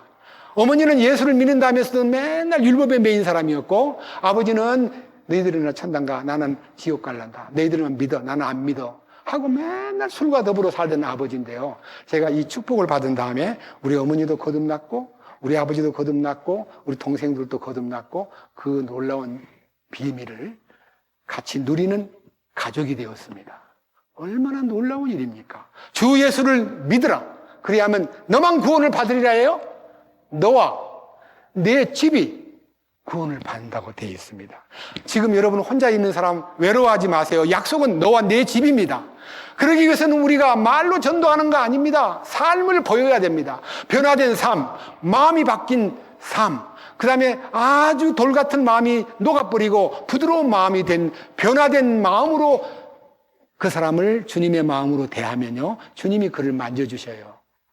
여러분, 내가 나의 아내에게, 나의 남편에게, 나의 자녀에게 본을 보이려고 노력하는 게 예수 믿는 모본이 아니고요, 주님이 내 속에서 사신다는 것을 확실하게 보여줘야 돼요. 이렇게 기록되어 있는 성경을 들어보십시오. 내가 그리스도와 함께 십자가에 못 박혀 있나니 그럼에도 불구하고 나는 사노라. 그러나 내가 사는 것이 아니요 내 안에 그리스도께서 사시느니라. 이제 내가 육체 가운데 사는 것은 나를 사랑하사 나를 위하여 자신의 모든 것을 주신 하나님의 아들의 믿음으로 사노라. 아들을 믿는 믿음 아니에요. 아들의 믿음. 하나님의 아들의 믿음으로 살면요, 주님이 내 안에서 자기를 나타내시는 거예요. 그 주님이 나타나면 그는 굴복하게 되고 정복당하게 되는 것입니다. 그래서 오늘 여기 오신 여러분들이 이번 기간 동안에요, 이 거듭나는 것에 대해서 제가 제목을 걸었는데요. 이렇게 걸었습니다. 들어보세요. 거듭남의 신비를 오늘 지금 얘기하고 있고요. 내일부터는 거듭남의 본뜻이 무엇이며, 그 다음에 거듭남에 대한 오해를 벗겨주고 싶고, 거듭나는 방법을 어떻게 하면 거듭나느냐, 그 다음에 거듭난 다음에 어떤 일이 벌어지느냐, 이런 순서를 따라서 이 집회를 인도할 텐데, 여러분들이 마음을 기울여가지고 잘 들으면요, 믿음은 들으면서 나기 때문에 말씀을 듣는 동안에 믿음이 말씀을 통해서 내 안에 다 오는 거예요. 됐습니다. 주님 감사합니다. 주님 주신 믿음을 따르겠습니다. 말씀을 따르겠습니다. 그래서 말씀을 내가 취하는 게 아니라 말씀이 나를 정복하는 겁니다. 하나님 말씀은요, 살아있고 운동력이 있습니다. 예리한 검보다 더 예리해서 우리의 혼과 영을 쪼갭니다. 우리를 발가벗긴 채 드러내버립니다. 내가 드러날 때 주님 나는 죄인입니다. 나는 아무것도 모르고 지금까지 건방을 떨고 교만을 떨었습니다. 주여 용서해 주시옵소서 하고 굴복하는 순간에 성령께서 그에게 새 생명을, 거듭남의 신비를 성령으로 나타내 주시는 겁니다. 이 축복이 여러분 안에 실제가 될 수 있는 그러한 이번 주간이 되기를 주님의 이름으로 축원합니다. 자, 그 다음 이제 성경에 대한 원칙으로 들어가서 성경의 기독교의 3대 원리, 기독교의 기본 진리를 논하겠습니다. 기독교의 기본 진리, 제일 첫 번째 무엇이 필요합니까? 죄인이 의인되는 것, 그것이 칭의라고 해요. 칭의. 죄인이 의인되는 것, 죄인이 의인으로 하나님 앞에 용서를 받고 죄 집에 살던 내가 의가 집에, 서양 문명은 기독교 문명이기 때문에요. 여기 아무개 김 씨가요, 서씨 집에, 우리 집 사람이 박 씨인데요, 저한테 결혼했어요. 만약 미국 같으면요, 우리 집 사람을 절대로 미세스 박 그러지 않고요, 서자매, 미세스 서라고, 미국만 가면요, 같이 가보니까 다 우리 집 사람 보고 박자매 그러지 않고 서자매 그런데 우리 사람이 좀 어색하게 미국 가서는 좀 약간 이상한 느낌을 갖고 왔는데요. 여러분, 유럽이나 미국은 시집을 가면 남편 성 밑으로 들어가요, 안 들어가요? 아는 분 얘기해봐요. 성이 떨어져 나가고 남편 성으로 갈아져요, 안 갈아져요? 그 왜 그래요? 죄 시집에서 살던 내가 의시 예수님 안으로 시집을 가면 예수님이 내 죄시 성을 떼내버리고, 무슨 집에 시집 왔어요? 의가 집에 시집을 왔으니까 의시가 되는 거예요. 죄시가 의시가 되는 것이 남편 때문에 일어난 사건이에요. 여러분, 죄시 집안에서 의시가 되는 것이 기독교 기본 진리의 기초공사입니다. 기초. 그것이 뭐냐? 이집트에서 노예 생활하다가 거기서 해방된 것이 속죄받은 겁니다. 유월절 어린 양의 피로 속죄받은 겁니다. 그다음 두 번째, 광야 생활 40년입니다. 광야 생활 40년이 뭐 하는 겁니까? 광야 생활은 하나님이 원하는 성품으로 변화되는 기간입니다. 그것이 긴 기간이에요. 애굽에서 나올 때는 금방 나왔는데요, 변화되는 기간은 40년이라는 기간이 요구될 만큼 긴 시간이 요구돼요. 그 다음에 가나안 땅에 들어가면 뭐가 돼요? 누리는 거예요. 가나안 땅에 젖과 꿀이 흐르는 땅을 누리는 거예요. 1차는 애굽에서 해방되는 거, 2차는 광야 생활에서 변화되는 거, 3차는 영화를 누리는 것, 젖과 꿀이 흐르는 땅을 누리는 것. 이 세 개가 기독교의 기본 진리입니다. 그런데 여러분에게 오늘요, 이 기본 진리를 다 마스터하지 아니하면 어떤 일이 벌어지는가? 성경에서요, 답을 드린 다음에, 아하, 예수를 껍데기로만 믿고 제사함 받았다고 다 된 거 아니구나. 반드시 의시집으로 시집을 왔으면 성이 바뀌는 것도 마찬가지지만 내 인격이 변화되고 새 사람이 돼야 되겠구나. 이 새 사람 되는 것에 대한 변화를 요구하는, 거룩을 요구하는 하나님의 뜻이 하늘에서 이루어진 것 같이 땅에서도 이루어져야 됩니다. 내 안에서도 이루어져야 됩니다. 이것이 놀라운 영화를 입기에 합당한 천년왕국의 보상을 받고 영원한 새 예루살렘에 들어가기에 합당한 자가 되기 위해서는 반드시 통과해야 될 것이 가나안 땅을 못 보고 광야에서 죽은 불평분자같이 돼서는 안 된다는 겁니다. 아시겠어요? 자, 이 성경을요, 성경적으로 규명을 하겠습니다. 먼저요, 자, 칭의에 대해서 얘기를 합시다. 자, 로마서 3장을 봅니다. 너무 길기 때문에 설명은 다 못하고 중요한 포인트를 읽어드리겠습니다. 3장 9절. 자, 이것은 여러분들이 여러분 자신이 어떤 존재인가를 먼저 발견해야 됩니다. 나는 누구냐? 나는 어떤 사람이냐? 나는 하나님 보실 때 어떤 존재냐? 자기 존재를 발견해야 됩니다. 병원에 가면 맨 먼저 뭐부터 해요? 약을 줘요? 진단을 해요? 진단할 때 피검사, 엑스레이 검사, MRI 검사 계속 검사를 많이 하잖아요. 뭐를 알려고? 그 속에 뭐가 들어있는가? 병이 무슨 병이 들어있는가를 조사하는 과정이 있듯이요. 여기 진단 과정이 9절 다 같이 제목을 큰 소리로 읽읍시다. 뭐라고 되어 있어요? 모든 사람이 나는 죄인 아니에요? 나도 죄인이에요. 네, 모든 사람이 죄인이에요. 그러면 어떠하냐? 우리는 그들보다 나으냐? 결코 아니라. 우리는 앞에서 유대인들과 이방인들을 검증하여 그들이 다 죄 아래 있음을 입증하였느니라. 죄 가운데 빠져 있음을 입증하였느니라. 이것은 기록된 바와 같이 의로운 자는 없나니 단 한 사람도 없으며 의로운 사람은 한 명도 없어요. 깨닫는 자도 없습니다. 하나님을 찾는 사람도 없습니다. 그들이 다 진리의 길에서 벗어나가지고 함께 하나님 보실 때 무익한 존재가 되고 선을 행한 자가 없나니 단 한 사람도 없도다. 선한 사람 한 명도 없어요. 하나님 보실 때. 우리는 죄덩어리예요. 그 다음 밑에 보세요. 세부적인 얘기입니다. 13절. 여러분들의 스스로를 한번 보세요. 네 목구멍은 열린 돌무덤이요 혀로는 쏘김을 쓰나니 그 입술 밑에는 뭐가 들어있다고요? 독사의 독이 들어있어요. 여러분, 이 입술 속에 뭐가 들어있다고요?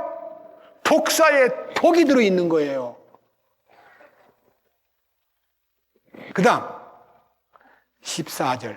그들의 입은 저주와 개혁성경에는 악독으로 가득하며 그랬는데 이거는 쓴 것으로. 여러분, 우리가 이 말을 뱉으면 다른 사람들을 기쁘게 하고 평화롭게 만들고 그 사람을 격려하는 말이 아니라 막 쏘아붙이고 욕하고 저주하고 아주 기분 나쁘게 만들고 속상하게 만드는 말을 우리가 얼마나 많이 합니까? 이 전부 다 독사의 독이 들어있는 거예요. 우리 입에는 저주와 악독이 가득해요. 말만 하면 막 저주와 악독이 막 쏟아져 나와요. 15절. 그들의 발은 피 흘리는 데 빠르고 파멸과 고생이 그들의 길에 있어. 그들은 화평의 길을 알지 못하였고 그들의 눈앞에는 하나님을 두려워함이 없느니라. 예, 이렇게 죄 가운데 살면서도 하나님을 조금도 무서워하지 않아요. 왜? 하나님의 존재를 믿지 않기 때문에. 여러분, 솔직하게 얘기합시다. 우리가 이 안에 있는 모든 물건들, 제가 이제 지적을 해보겠습니다. 이 강대상 하늘에서 떨어진 거예요? 메이커가 있잖아요. 이 작은 손수건 하나 하늘에서 내려온 거예요? 저절로 생긴 거예요? 제가 여러분 제 손수건은 저절로 생긴 겁니다. 그러면 여러분 속에서 웃기는 소리 하네.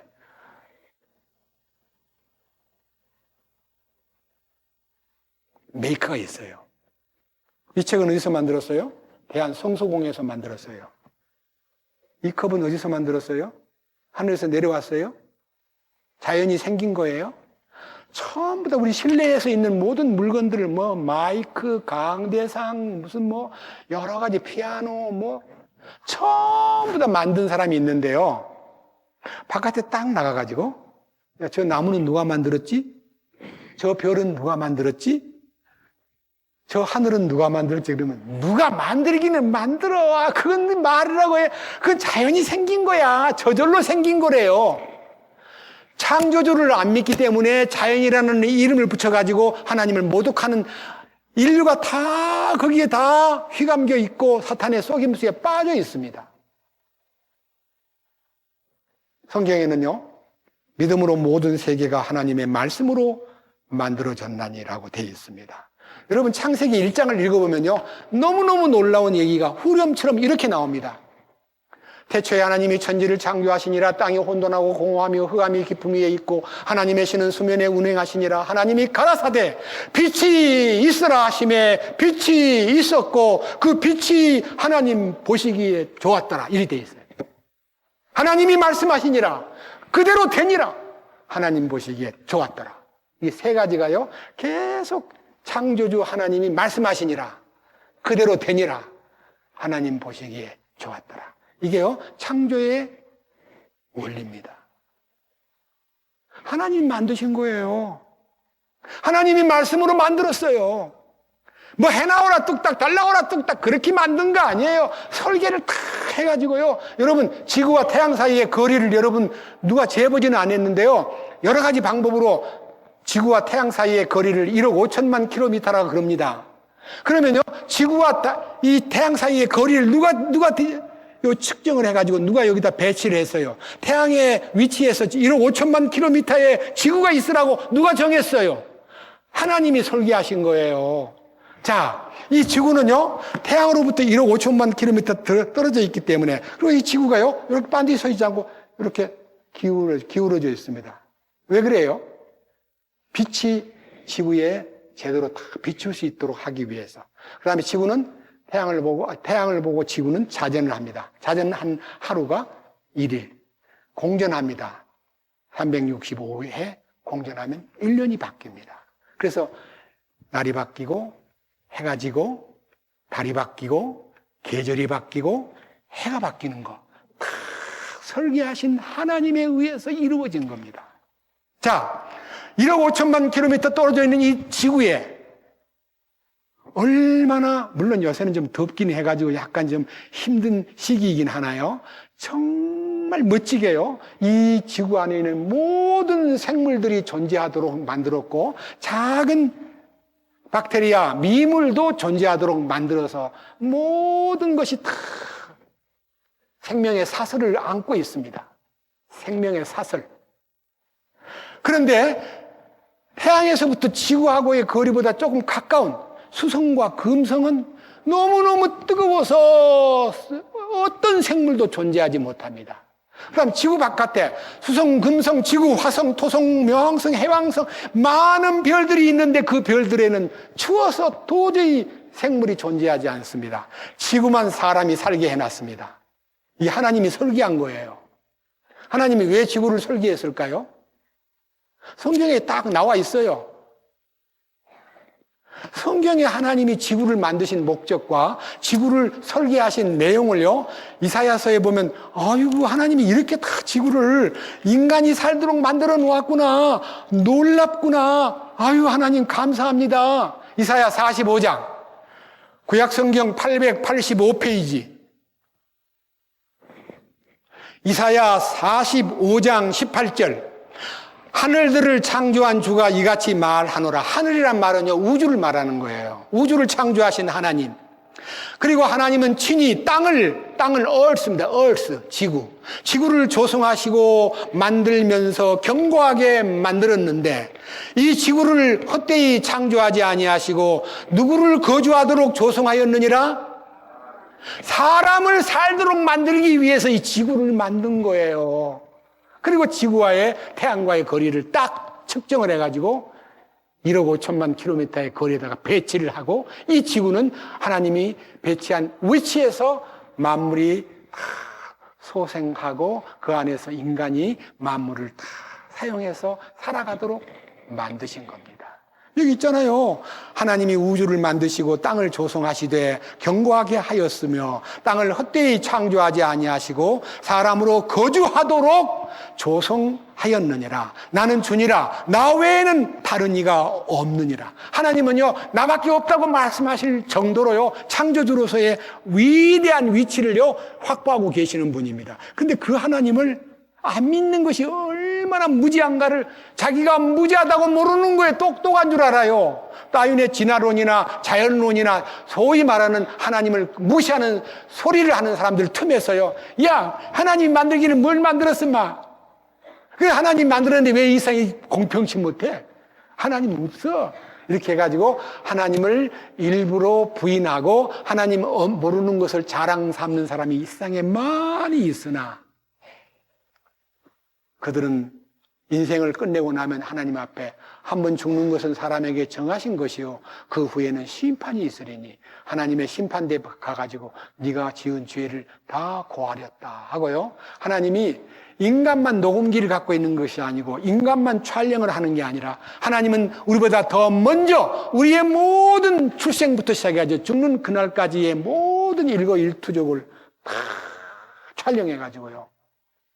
내 죄 지은 장면도 다 보관하고 계시고 재판 탁 할 때 증거를 제시해봐라. 그 사람 살아온 모습을 보여주라 하고 자기 삶의 모습이 다 비밀로 생각했던 것이 드러나요. 하나님 앞에. 그러면 자기는요, 머리를 감싸고 지옥으로 가야 마땅하다고 지옥으로 달려갈 수밖에 없는 심판을 받게 되는 겁니다. 저는 그 하나님이 저한테 기록된 과거의 그 험한 제 인생의 모습과 제 무지한 모습과 제 교만을 떨던 모습과 제 위선을 촬영을 다 해놨던 거를요, 어느 날요, 싹 치워버렸어요. 예수님 만날 때. 진실로 진실로 내가 너희에게 이르노니 내 말을 듣고 또 나 보내신 이를 믿는 자는 영원한 생명을 얻었고 심판에 이르지 아니하나니 사망에서 생명으로 옮겼느니라. 뿐만 아니라 보옵소서 내게 큰 고통을 더하신 것은 내게 평안을 주려 하심이라. 주께서 나의 혼을 사랑하사 멸망받을 구덩이에서 건지셨고 부패의 구덩이에서 건지셨고 내 모든 죄를 주의 등 뒤로 던지셨나이다. 제 죄의 기록을요, 주님이 주님의 등 뒤로 다 치워버렸어요. 저는 그 일에 대해서 감사합니다. 여러분 가운데 죄를 해결하지 않고 예수 그리스도를 통해서 죄를 의의 집으로 들어오지 아니한 사람의 죄는 하나님 심판대 앞에 다 보존되어 있다가요, 그것을 심판대 앞에서 다 재현시켜요. 일생을 다 재현시켜요. 보다 말고 말할 것 없습니다. 맞습니다. 더 이상 말할 거 없네요. 그게 냅니다. 나는 지옥 가야 마땅하네요 하고 자기 스스로요, 그 재현된 인생의 모든 기록을요, 보기도 전에 자기는 지옥으로 달려가 버립니다.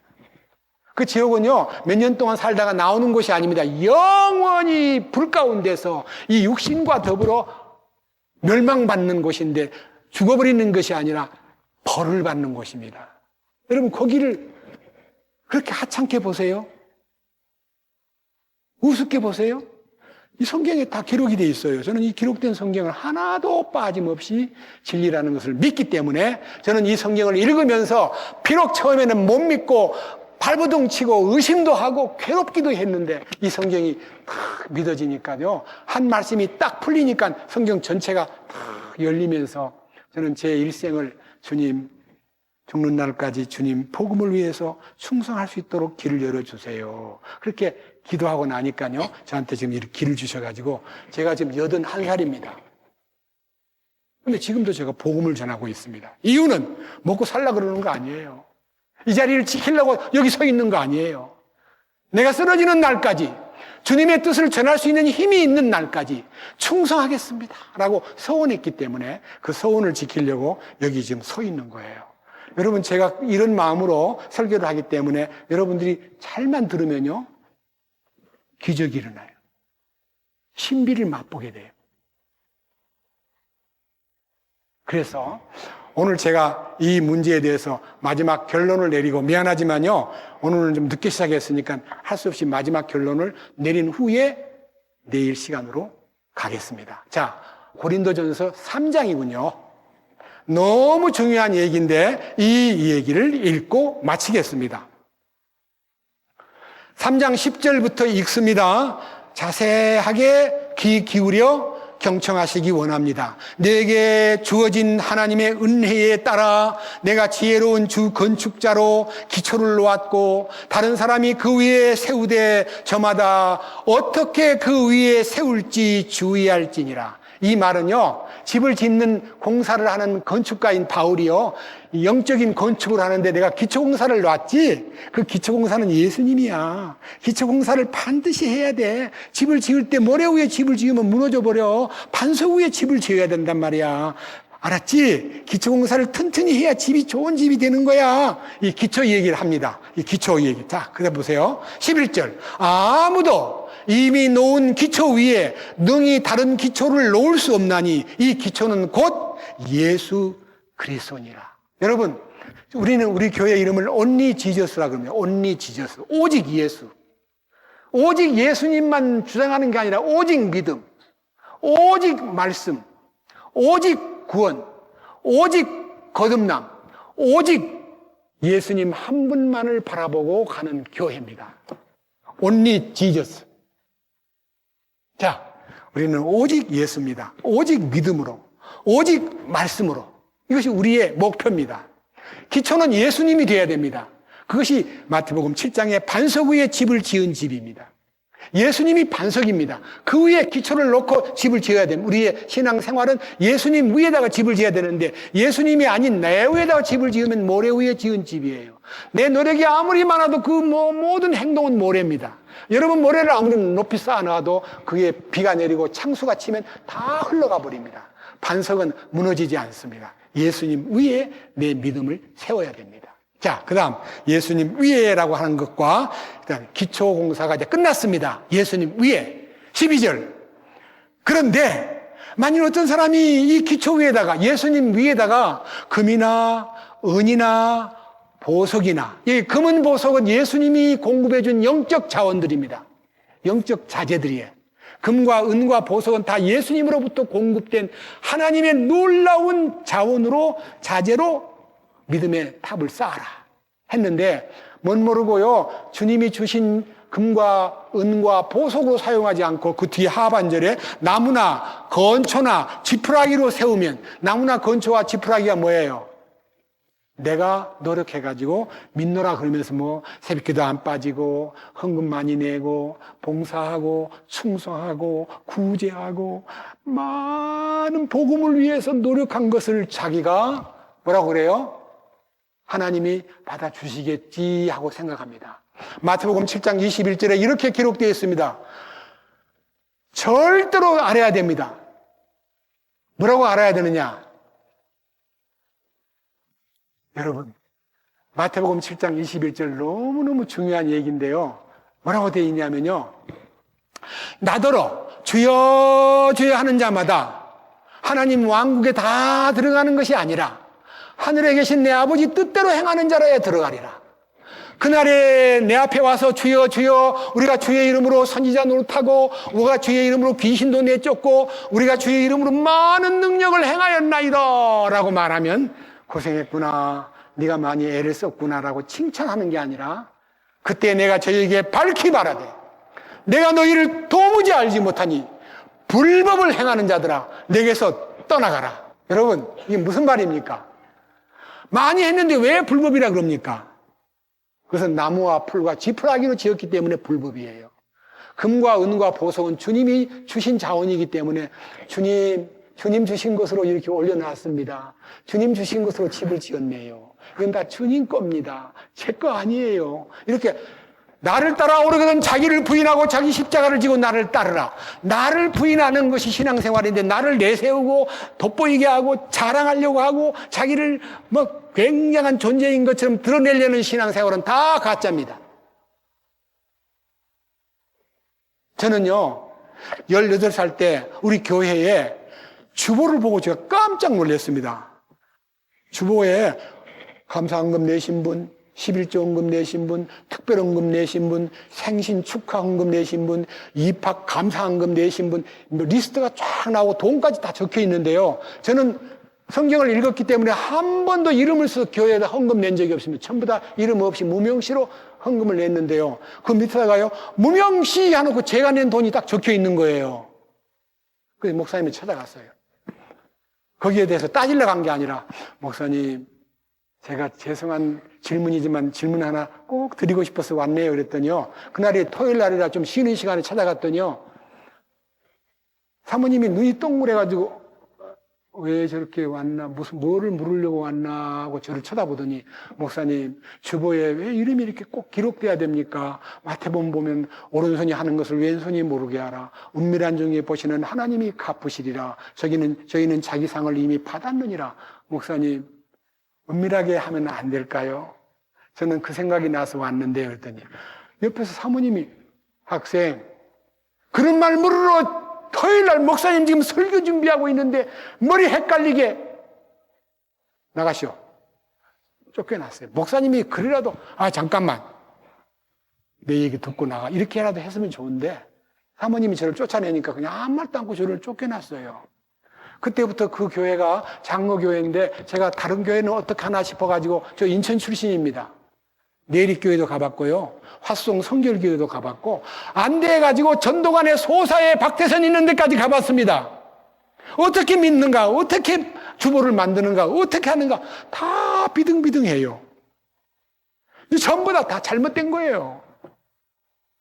하나님이 보시는 기쁨, 오른손이 하는 것을 왼손이 모르게 하라. 너희가 구제할 때 나팔을 불지 말라. 절대로 광고하거나 알리지 말고 하나님께만 알리라 그랬는데 왜 그걸 주보에다 냅니까? 저는 그런 슬픈 얘기를 어린 마음으로 안고요.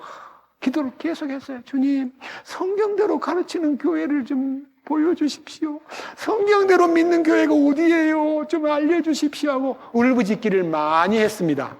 그래서 지금 제가 이 시기에 와가지고는 어쩔 수 없어가지고 성경대로 믿는 교회를 주님이 주신 걸로 믿고 제가 지금 선포하는 거예요. 밑에 보십시오.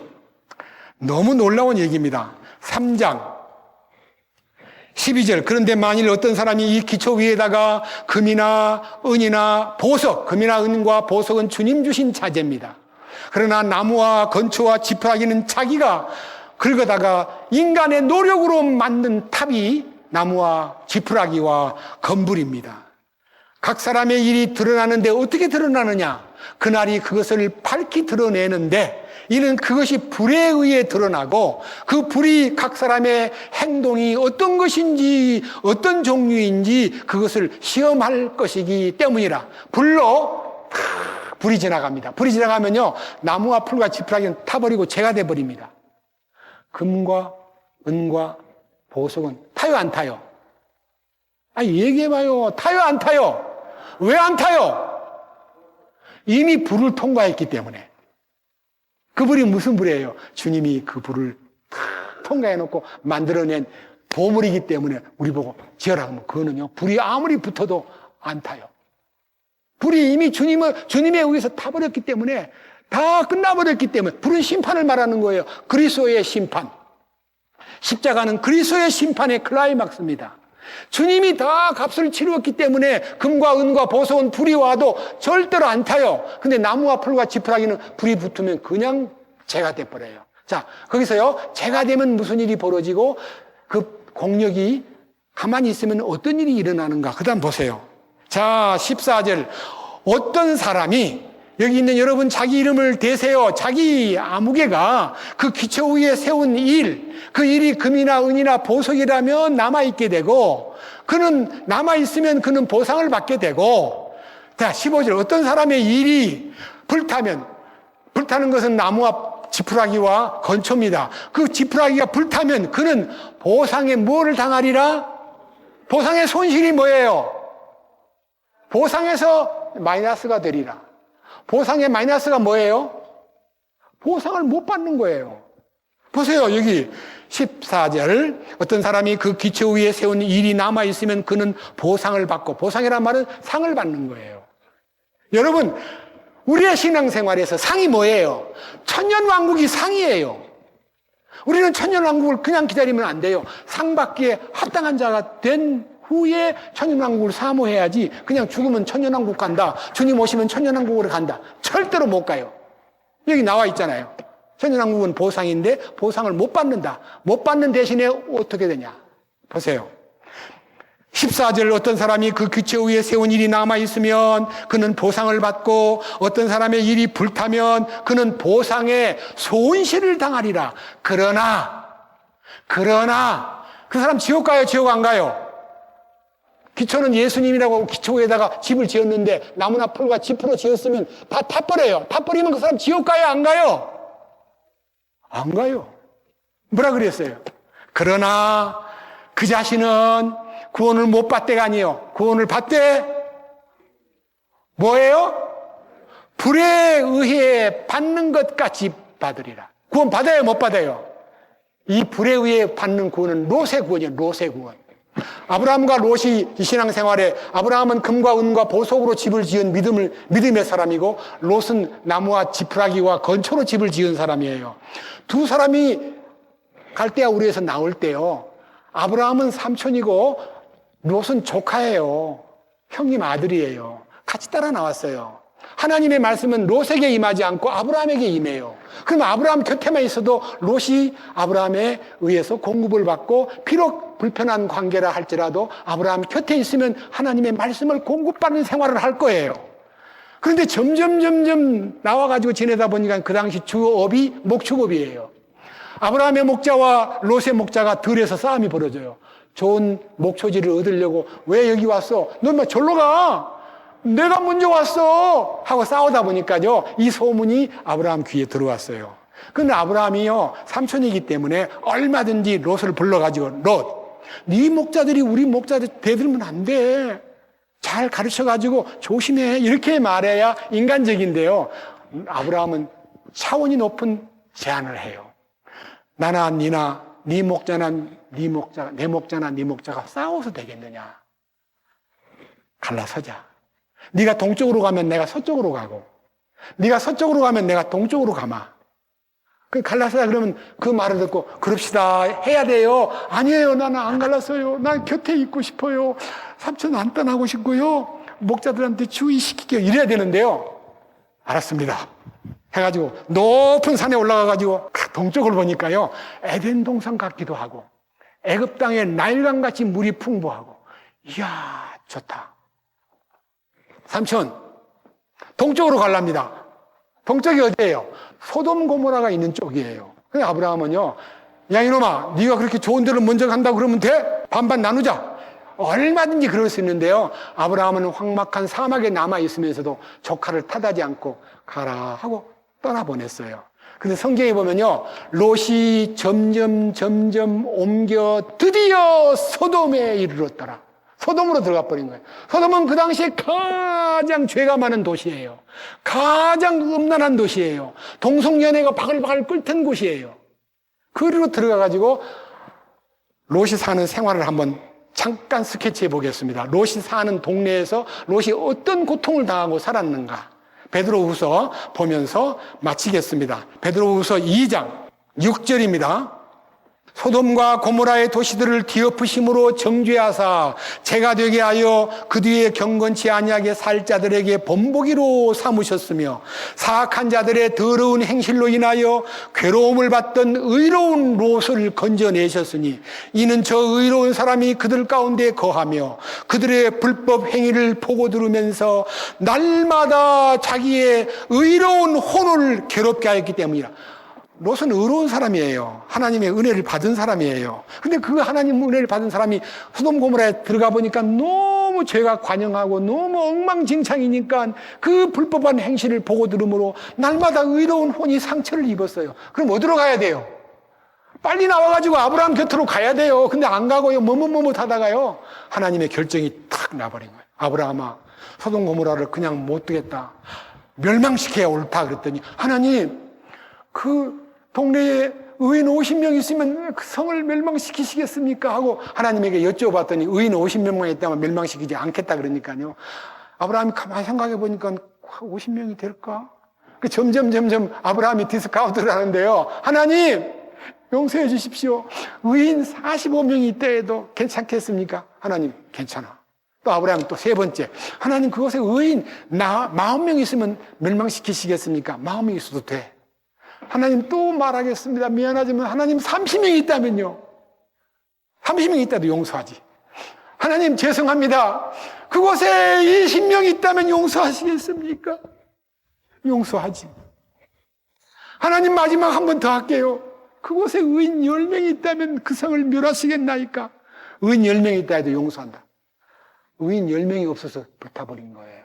롯은요, 거기 가서 아무에도 영향을 끼치지 못했고, 자기 와이프하고, 자기 딸하고, 두 딸만 4명이 믿는 사람으로 의인이었고요. 딸하고 정혼한 두 사위 될 사람한테도 이 성이 곧 불바다가 된다. 나가자 하니까요. 이 사위 될 사람들이요. 장인 어르신 말을 듣고 무겁게 생각하고 따라 나와야 될 텐데, 영감님, 농담하지 마세요. 롯의 말을 농담으로 알았다는 말은 롯이 평소에 얼마나 농담을 많이 했길래 이 중차대한 선언을 농담으로 받아들이고 그들은 제외돼 버리고 하나님이 천사를 보내가지고 롯과 두 딸과 롯의 아내 4명만 끌고 바깥에 나가는데, 빨리 나가라고 했으면 빨리 준비해서 나가야 할 텐데 너무 많이 쌓아놓았기 때문에 그 어떻게 갖고 나갈 것을 연구하다가 머뭇머뭇하니까 하나님이 천사를 보내가지고 4명의 손을 붙잡고 도망가라 그랬는데요. 이 4식구가 도망을 가는데 뒤에서 꽝 하고 소돔 고모라가 불타는 거를 십정리를 다 안 했기 때문에 마음을 두고 나온 롯의 아내가 뒤돌아보다가 소금 기둥이 되었더래요. 그것이 부끄러운 구원입니다.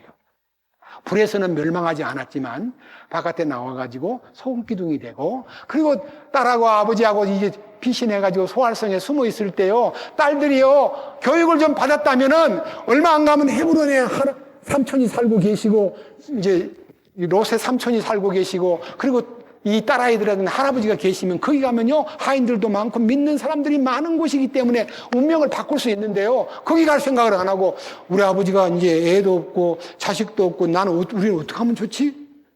이 딸이 어디서 배웠는지요, 아버지하고 관계를 맺으면 애를 안 낳겠나. 그래가지고 아버지한테 술을 먹여가지고 취하게 만들어서 거기서 낳은 딸 둘이가 낳은 아들들이 모압과 암몬. 지금의 요르단 민족이 모압과 암몬 족속입니다. 이스라엘하고 철천지 원수입니다. 롯의 구원은 부끄러운 구원입니다. 불 가운데서는 빠져나왔지만 부끄러운 모습을 세상 사람한테 축복을 선언하는 게 아니라 말로 다 못할 부끄러운 구원을 받은 사람의 모델입니다. 우리는 그들처럼 절대로 부끄러운 구원을 받으면 안 됩니다.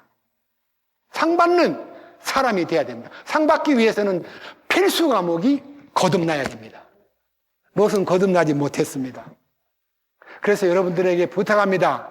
이번에 나무와 풀과 지푸라기로 내 신앙생활을 쌓느냐 하는 것은 육신의 노력이고요, 금과 은과 보석으로 쌓는 것은 주님이 주신 영적 자재를 받아가지고 거기다 쌓으면요 주님이 그것을 인정해주고 불이 지나가도 타버리지 않는 놀라운 영적 행위인 것입니다. 우리가 영으로 사느냐 육으로 사느냐, 육체의 생각은 사망이요 영의 생각은 생명과 평안이라고 주께서 말씀하셨습니다. 기도합시다. 주님, 오늘 또 우리는 거듭남의 필요성과 거듭남의 이 강좌를 앞에 두고 서론을 얘기했습니다. 우리 모두가 참으로 주님 앞에 거듭난 사람으로 당당하게 주님의 영광스러운 그 은혜 가운데 너희가 그와 함께 영광을 받기 위해서 고난도 함께 받아야 된다고 하는 대명제를 우리의 삶 속에 적용시키고 예수 그리스도의 그 고난의 놀라운 성취를 우리가 십자가를 통해서 소유할 수 있고 십자가를 통해서 연합한 자가 되어 주님 보실 때에 합당한 자로 어여시 주님 앞에 상 받기에 합당한 자로 서게 하여 주옵소서. 이번 기간 동안에 여기에 모인 모든 분들 한 분 한 분도 놓치지 마시고 거듭남의 신비를 체험하고 함께 이 축복을 소유한 채 돌아갈 수 있도록 이끌어 주시옵소서. 우리 주 예수 그리스도의 이름으로 기도드렸습니다. 아멘.